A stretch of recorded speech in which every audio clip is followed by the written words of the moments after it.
Welcome to the deep dive. Today we're tackling something we all deal with but rarely actually dissect.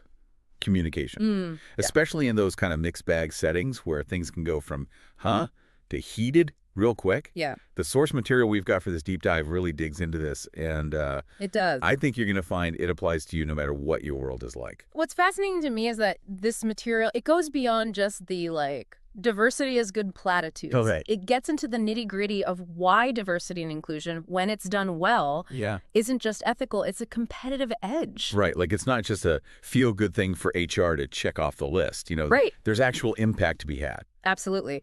There's one of the studies that's cited in the material shows that companies with diverse leadership at the top, we're talking ethnicity, culture, the whole spectrum, they're 36% more likely to outperform their competitors who are more homogenous. Wow.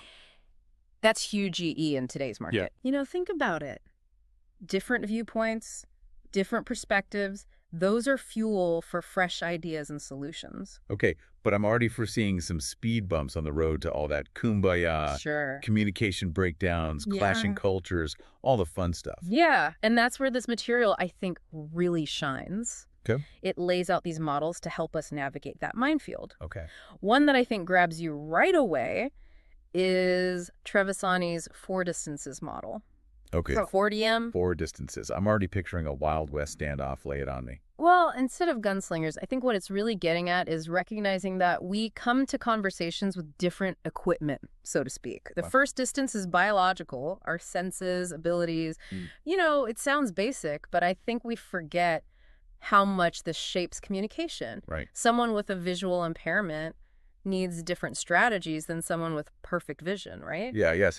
Everyone's radio is tuned slightly differently. Exactly. Okay. What else?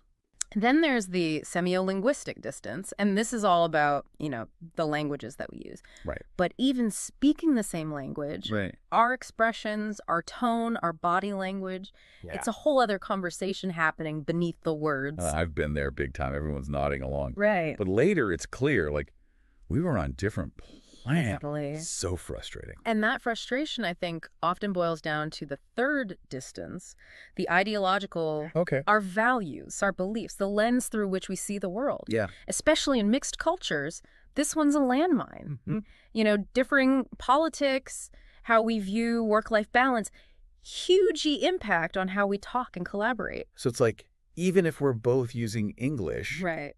those words are carrying totally different baggage depending on our background. 100%. Neglecting that is just asking for trouble. Exactly. The 4DM, I think what it does is it forces us to consider these layers and how they might be twisting the message. Okay.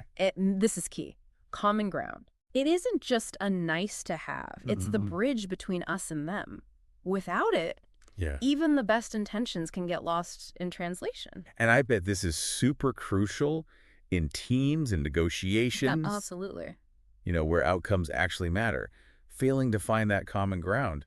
Ouch. One of the sources we're looking at straight up says neglecting this is a recipe for conflict, for misunderstandings. Right. It kills productivity, kills team spirit. So active listening, empathy, Yeah. those are the tools to build that bridge, right? It's spot on. It's about truly absorbing what the other person is saying, not just waiting for your turn to talk. Right. It's about trying to see the world through their eyes, through their lens. Which is easier said than done. Oh, yeah. Because our own assumptions are so ingrained, For sure. Are there any concrete examples in the sources where cultural differences caused these communication mishaps? Oh, tons. Things like timelines and negotiations. Some cultures, building that personal trust comes before you even mention business. Right. Others, it's straight to the point. Deal first, handshakes later. Yeah. Right. And if you're from that get it done culture, the relationship builders seem like they're just stalling, like Totally. recipe for disaster. Exactly. Or, how different cultures deliver feedback. Right. Blunt honesty, which might be seen as helpful in one culture, is a personal attack in another. Yeah. What's meant to improve performance can become a morale killer. Yeah. Okay. I'm starting to see how much is happening beneath the surface here. Right. And didn't the material mention another model? something with 8 sides to communication? It did. That sounds intense. It is, but think of it as like taking an X-ray of your conversation. Okay. So it builds on that classic, like, 4 sides of communication idea, but it adds layers of interpretation. Intrigued. Give me the rundown. Okay, so it factors in how we see ourselves, how we see the other person, but then also how we see each other's systems. Like, is this someone from my company culture, or is their background totally different? Then it adds, like, the motivational layer. Why are we even saying this stuff? What's the goal? So, like, I might think I'm being clear and helpful, Right. but if I don't account for those other layers, my message could land in a way I didn't intend at all. Exactly. This is where emotional intelligence comes in big time. You are so on it. The sources really hammer home how vital EQ is, Yeah. both individually and for teams. Mm-hmm. You know, understanding your emotions, managing them, but also reading others' cues. Right. It's not just about avoiding, like, the tantrums. Right. It's reading the room, sensing the undercurrents, and responding in a way that builds understanding instead of blowing it up, Yes. especially with cultural differences mixed in. Oh, for sure. That's like a high-level skill. Absolutely. And speaking of differences, did you notice how the material also digs into the challenges of, like, generational shifts in workplaces? Right. I was just thinking about that. Each generation seems to have its own communication style, its own set of expectations, Totally. thrown all together, and it's either, like, beautiful harmony or utter chaos. The sources really highlight how those differing work styles, those communication preferences, it's a minefield for D&I efforts. Yeah. You know, imagine a baby boomer Right. who's used to face-to-face communication, now working with a Gen Z who practically lives online. Right. Totally different worlds. And without recognizing that, you get resentment, you get misinterpretations. Yeah. It seems like mentorship programs where, you know, generations are learning from each other, communication training. For sure. It sounds like the key is bridging that gap. Exactly. Instead of seeing it as, you know, us versus them, Right. the sources argue that generational diversity, when it's managed well, it's an asset. Yeah. Each generation has its strengths, Mm-hmm. and leveraging that is the winning move. This all makes sense in theory, but I can't help thinking about the elephant in the room. Power dynamics. Yeah. How those imbalances, especially in a D&I context, can really mess with communication. That's sharp. The sources dive into this too, talking about territoriality, our need to protect our own little psychological space, our control. Right. Imagine a D&I initiative that kind of shakes things up. Right. Some folks feel threatened, like their territory is being invaded. And that can lead to people shutting down, resisting change, even becoming hostile. Absolutely. Leaders who don't recognize this are in for a rough ride. Absolutely. The sources stress the need for leadership that creates what they call psychological safety, where everyone feels heard, feels valued, regardless of their position in the hierarchy. Yeah. Otherwise, D&I just becomes a box-ticking exercise. So lots to unpack here. We've got these models showing us the hidden layers of communication, the importance of common ground, and the challenges of power dynamics in, you know, these diverse settings. Right. I'm already seeing my own debut on communication habits in a new light. That's the power of this deep dive. But we've only just begun. Right. There's still so much more to explore, including practical strategies for bridging those distances and communicating effectively across differences. I'm ready to dive deeper. Let's see what other insights the source material has in store. Let's do it. So, picking up on that idea of psychological safety, the sources, they connected directly to D&I success. Okay. They argue that when people feel safe, truly safe to speak their minds, Yeah. that's when they're most open to diversity and to, like, challenging their own biases. That makes total sense. If you're walking on eggshells, worried about saying the wrong thing, Right. you're not going to be open to anything new, let alone different viewpoints. Exactly. And the leadership's role here, I think, is huge.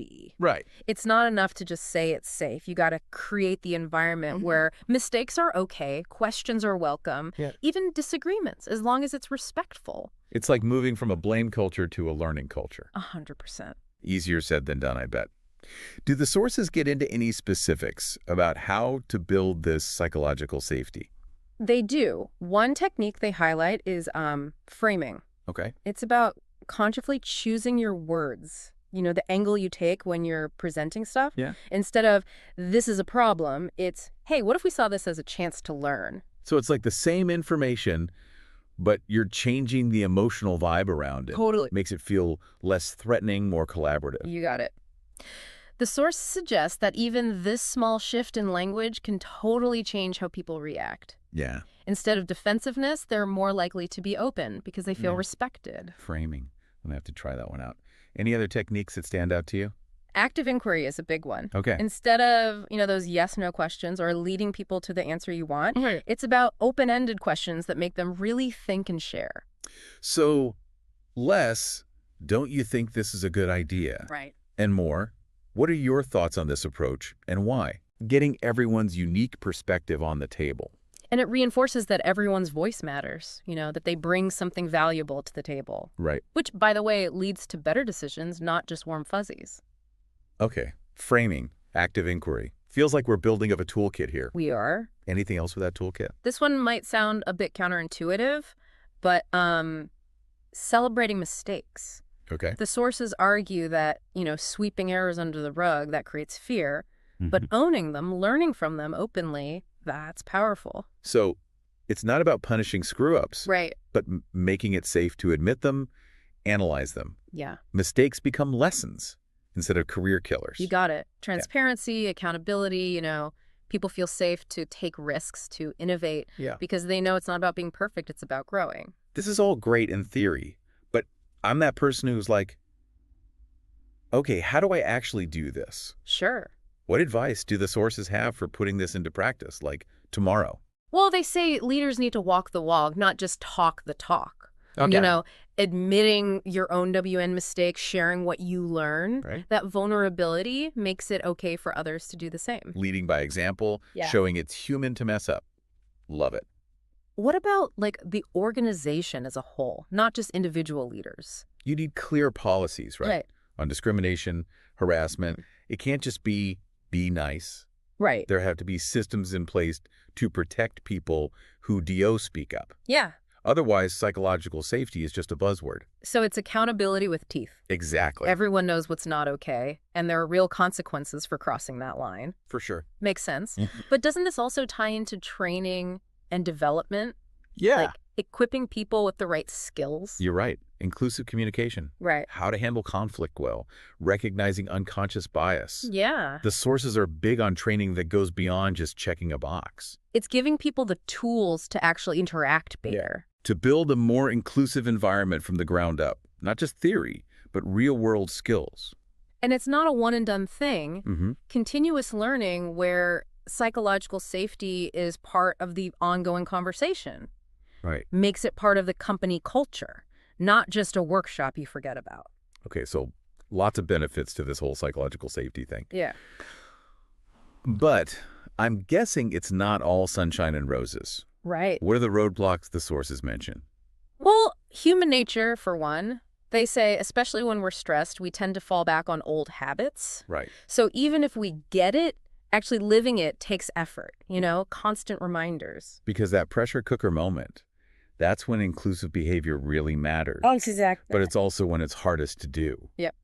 And they stress that it's not a destination, it's a journey. You're always going to have to work at it, adapt, because both people and workplaces are constantly evolving. Okay, this psychological safety stuff is fascinating. It is. But there's another term the sources use that caught my attention. Territoriality. Like we're back to the Wild West analogy. It is kind of like that. Remember, it's that human need to protect our turf, our control. Yeah. And the sources point out how this can really sabotage D&I efforts. Right. Imagine someone who's used to calling the shots. Mm-hmm. Now there's this push for more diverse voices, for shared decision-making. Right. They feel threatened, like their power is being taken away, even if that's not the intention at all. Cue defensiveness, resistance. Right. And the sources say ignoring this is naive. Yeah. You got to address it head on. Communicating WHY-D&I is valuable, acknowledging people's anxieties, creating that respect where everyone feels valued, despite the changes. Otherwise, it becomes a battle for turf instead of a win for everyone. Yeah. But you said earlier that territoriality isn't always bad, right? Exactly. It can be a driver of good stuff, too. Okay. Think of a team project. Each person's got their area of expertise. They feel ownership. That can be healthy competition, pushing everyone to do their best. So like a bit of, this is my domain, I'm going to rock it. Right. can be motivating as long as it doesn't turn into screw everyone else, I'm the only one who matters. Exactly. Yeah. Leadership is key here, setting clear expectations about teamwork, Yeah. addressing conflict before it becomes toxic, but also recognizing that a bit of healthy perf pride can actually boost creativity and results. Okay, so much good stuff here. But I feel like there's another layer we haven't touched on. Okay. Those mini cultures that exist, like even within a company. Right. Like the marketing team might be totally different from the engineers, even though they're under the same roof.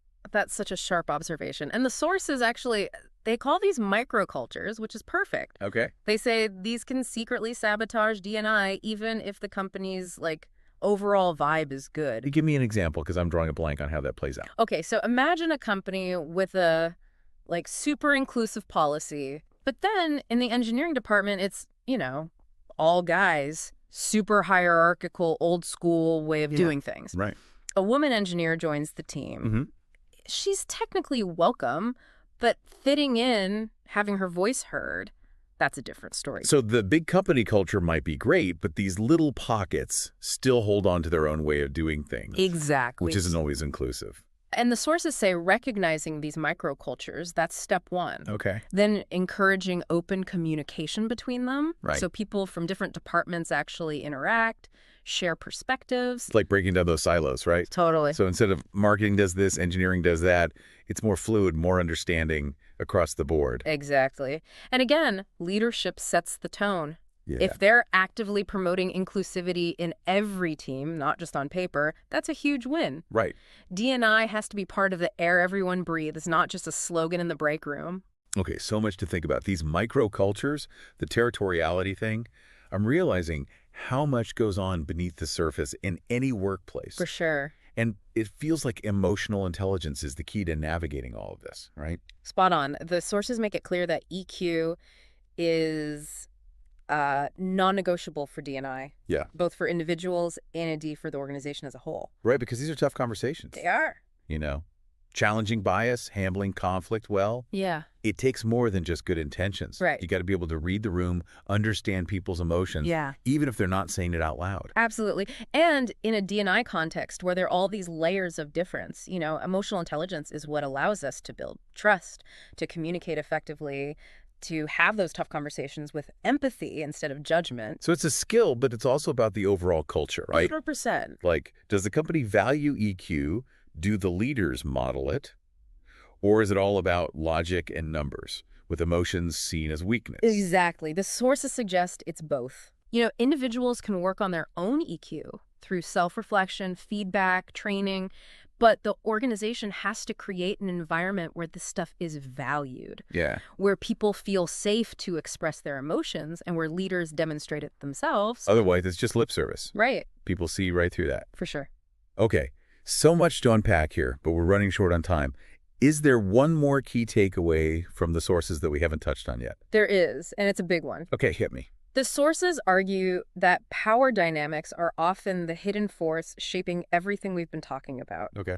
And how we handle those dynamics can either propel D&I forward or completely sabotage it. Because power imbalances are real. They are. Right. And they often put marginalized groups at a disadvantage from the get-go. For sure. It's not always intentional, but those ingrained patterns of behavior, they speak volumes. Absolutely. The sources highlight how power shows up in really subtle ways. Okay. Who gets to talk in meetings? Whose ideas are actually listened to? It's not always about someone yelling. It's the quiet ways we reinforce who's important and who's not.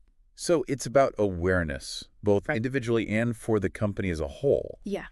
What specific things do the sources recommend for addressing these power imbalances? Transparency and accountability are huge EE. Okay. Make decision-making processes clear, not some shadowy backroom deal. Right. Set expectations for how people treat each other and have real consequences if those lines are crossed. So it's not just be nice. It's here are the rules of the game. Yeah. And if you break them, there's a price to pay. Exactly. That makes everyone feel safer knowing there's a system in place. And it empowers people at all levels to call out bad behavior. Right. Not just those at the top.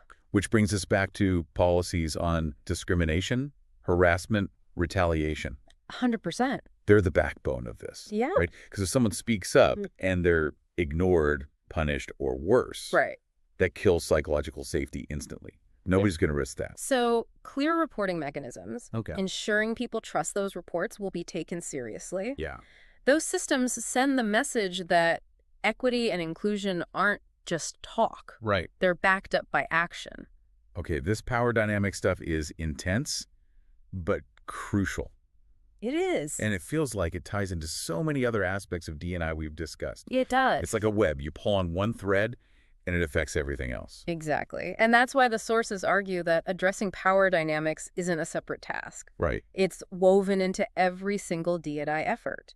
Ignoring it is like building a house on sand. Well, this deep dive is definitely making me see my own workplace and my own behavior in a whole new light. That's great to hear. I'm already thinking about what I can do differently, what conversations need to happen. That's the power of this material. It doesn't Yeah. just tell you what D&I is. Right. It gives you the tools to analyze your own situation and start making changes. Right. But we've only just begun. There's still more to explore, including practical strategies for communicating across differences and building truly inclusive teams. I'm ready for the next level. Bring on the practical tips and real-world examples. This is getting good. Let's do it. Okay, so we've talked about all these complex models and theories about communication and D&I, but I'm ready to get practical. What are some, tangible things we can actually DO differently? Well, remember the 40M, those distances we talked about? Yeah. The sources, they suggest we can actually use that model to kind of reverse engineer our communication. Reverse engineer. Oh. I'm intrigued. Lay it on me. It's about taking a step back and asking yourself, what assumptions am I making about how this person communicates? Okay. What are their potential, biological, semi-linguistic, ideological, and experiential differences? So instead of just focusing on the words, you're thinking about all the invisible baggage that comes with those words based on who the other person is. Exactly. It's like becoming a communication detective. You're looking for clues about their background, their values, their experiences, and how all of that might be shaping how they send AGA receive messages. This makes me think about that example we discussed earlier about feedback styles. Right. What's meant to be helpful in one culture can be devastating in another. Exactly. If you're the one giving feedback, reverse engineering means asking yourself, how might my words be landing, based on this person's background? Do they come from a culture where directness is valued, or is it seen as, disrespectful? So it's about tailoring your approach based on those insights. Totally. And not just assuming everyone receives information the same way you do. Right. This is brilliant. And this skill, this reverse engineering, it applies to so much more than just feedback. Right. Negotiations, teamwork, even casual conversations. Yeah. It's a game changer for anyone who works with diverse people. Okay. I'm already seeing how this could be useful in my own life. Yeah. But shifting gears a bit, the sources also mention this idea of Memetica Aziendale, company memes. Yes. It sounds a bit out there. What's the deal with that? It is a bit out there, but stick with me. Think of it like this.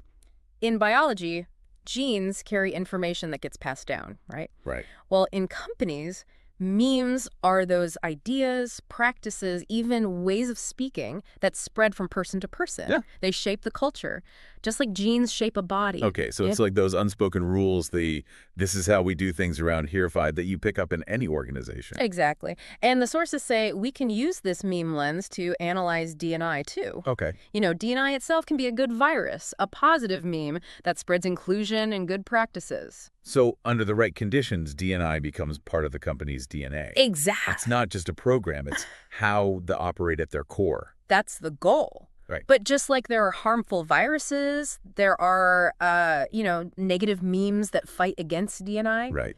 Think of it like those cynical comments, those little behaviors that undermine those inclusive efforts, Right. Those spread too. So becoming aware of these memes, these unspoken cultural forces, is the first step to either strengthening the good ones or stopping the bad ones from spreading. Right. Fascinating. It is. It's another tool for understanding the deeper layers of a workplace and how to make change more effectively. Yeah. But speaking of change, the sources also had a lot to say about the aging workforce. Right. It's a big topic these days. Companies are losing experienced people to retirement. But at the same time, older workers, they bring so much to the table. They do. How did the sources approach this? They acknowledge that The knowledge drain is a serious concern. Yeah. They talk about knowledge transfer programs, mentorship, finding ways to capture that expertise before people walk out the door. Because losing all that institutional knowledge, that's a huge blow to any company. Absolutely. But the flip side, the sources emphasize, is that an aging workforce, it's a goldmine of skills, of perspectives. Yeah. It's about seeing the value in their experience, not just the loss when they leave. So creating a culture that respects and leverages those strengths provides opportunities for, older workers to mentor, to share their knowledge. Exactly. It's not just about mitigating loss. It's about recognizing that they are this unique asset. Right. Which, again, ties back to that bigger D&I picture. Different doesn't mean deficient. Right. It means opportunity. This is making me think about, gender equality, too, another huge piece of the D&I puzzle. Absolutely. Did the sources delve into that at all? They did, yeah. They really highlighted the challenges that women still face in so many workplaces. Yeah. Things like the pay gap, lack of representation at the top, those subtle biases that hold them back. It's frustrating that in 2025 we're still talking about this. I know. But it's clearly not solved yet. And the sources make it clear that this isn't just about fairness. Yeah. It's about smart business. Right. Studies show that companies with more balanced gender representation in leadership, they're more innovative, they're more profitable, and they're better at adapting to change. Mm-hmm. So it's not just the right thing to do, it's the smart thing if you want your company to thrive. Right. Love that framing. And the sources offer, a bunch of strategies to tackle this. For flexible work arrangements, mentorship for women, actively challenging those unconscious biases that, we all carry. Yeah. It's a multi-pronged approach for sure. Okay, we've touched on aging workforce, gender equality. Did the sources talk about folks with disabilities in the workplace? They did. They were very strong on creating truly inclusive environments that not only accommodate physical needs, but also, ensure equal opportunities for growth. So things like accessible facilities, technology that helps people do their jobs, flexible arrangements. Yeah. But it's more than just logistics, right? It's about building that culture of respect. Yeah. Where people feel comfortable disclosing their needs, asking for adjustments without feeling like a burden. Right. And where those differences are seen as strengths, not weaknesses. Right, because some disabilities are invisible and people might be hesitant to speak up if they don't feel safe. Exactly. That trust is huge. It is. And it goes back to that overarching D&I message, creating a space where everyone feels valued, respected, and able to contribute regardless of what makes them different. Okay, I'm starting to see how all these pieces fit together. Yeah. But before we wrap up, I'm curious, did the sources talk about how to actually implement D&I? Not just the ideas, but the nitty-gritty steps. They did. And their approach was, very systematic, very strategic. Okay. One of the first things they recommend is a thorough assessment of where you're at right now. Okay. Gather data, look at your policies, really listen to employee experiences. So it was like a company-wide D&I checkup. Right. Get a clear picture of your strengths and weaknesses before you jump into solutions. Exactly. And based on that, you build a tailored strategy. Right. What are your specific goals? What actions will get you there? Who's responsible? It's not a one-size-fits-all. It's a custom fit to your company. This feels like a process that needs buy-in from everyone, not just a mandate from the top. The sources emphasize that over and over. Yeah. Get employees involved, leadership on board, even, external partners. The more collaborative it is, the more sustainable the change will be. So it's not just about writing a fancy D&I statement. Right. It's about a whole culture shift that takes time, effort, and constant communication. Communication is key. Why?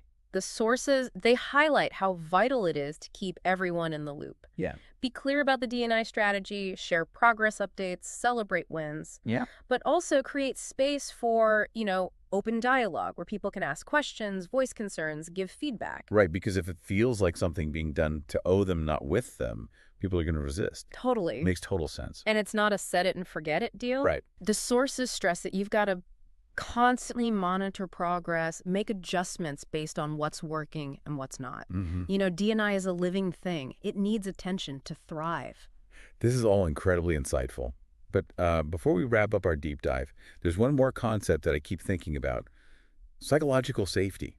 Yeah. It seems like it underpins everything you've discussed today. Absolutely. The sources, They put it this way. Psychological safety, it's the fertile ground where D&I can truly flourish. Yeah. It's about creating that space where everyone feels comfortable speaking up, sharing ideas, taking risks, without that fear of being shut down or punished. It's about feeling safe to be yourself, to express your opinions, to challenge the status quo without worrying about the repercussions. Yes. And that goes for everyone, Yeah. regardless of their position or background. Exactly. And this goes, way beyond just being nice to each other. Right. It's about fostering a culture where vulnerability is seen as a strength, where mistakes are opportunities for learning, and where feedback, even if it's tough, is given and received with respect.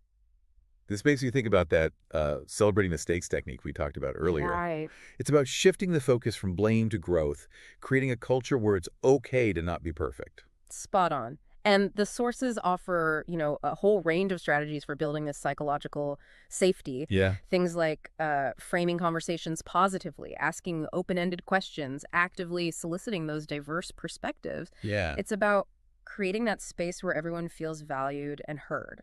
So it's not just about individual behavior. It's about the systems and structures that are in place. Right. It's about having clear policies on discrimination and harassment, accessible reporting mechanisms, and a leadership team that truly walks the talk when it comes to inclusivity. You got it. It's about creating a culture where psychological safety is woven into the very fabric of the organization. It's not just a program, it's the air everyone breathes. This has been an incredible deep dive. I feel like I've learned so much about communication, about diversity and inclusion, and honestly, about myself as a communicator. I'm glad to hear that. What a journey. It has been amazing, exploring these ideas with you. And I Yeah. think the most important takeaway from all of this is knowledge without action, it's meaningless. Right, We can't just listen to this and then go back to business as usual. right. We have to take this knowledge and use it to make real change in our own lives, our workplaces, and our communities. Absolutely. We have a responsibility, I think, to be more mindful communicators, Yeah. to challenge our own biases, and to create those more inclusive environments wherever we go. This isn't just about, being politically correct. It's about creating a world where everyone has the opportunity to thrive, regardless of their differences. Well said. And remember, this is a lifelong journey. We're all going to make mistakes. We're all going to have to keep learning and unlearning. But the more we commit to this work, the more we create a world that, benefits everyone. This deep dive has been a powerful reminder that diversity is not just a box to be ticked. Right? It's a source of strength, innovation, and resilience. When we embrace it fully, we all win. That's a perfect way to wrap it up. Thanks for joining us on The Deep Dive. We'll be back soon with another episode exploring the fascinating world of knowledge and insights. Until then, keep learning, keep questioning, and keep diving deeper.